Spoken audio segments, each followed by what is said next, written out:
our day 3 in Baguio.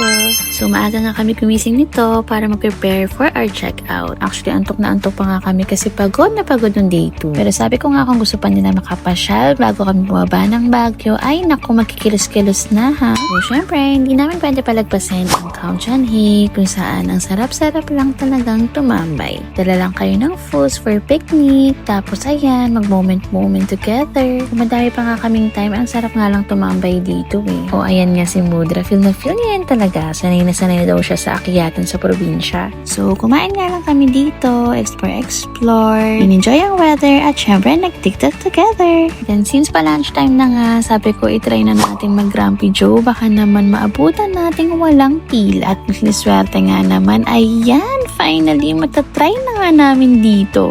Since Monday to at wala pang lunchtime, wala pang masyadong tao. And mind you, sulit na sulit nga ang balik mo dito. Kaya naman pala highly rated sa TikTok. Masasarap nga ang foods, hindi siya hype lang. So next, dumaan na rin kami dito sa Lourdes Grotto. Syempre, para magpasalamat sa lahat ng blessings and guidance. Punta nga din sana kami dun sa Mirador, kaso ang mahal na entrance fee, kaya sabi ko wag na lang. Then next up, na-share ko nga nung dito na nabitin ng kids dito sa playground. Kaya naman, bumalik na nga lang kami dito bago bumaba ng Manila. Hay nako mga bata, masayang pinapaikot-ikot, pero nako kapag tumanda kayo, ewan ko na lang.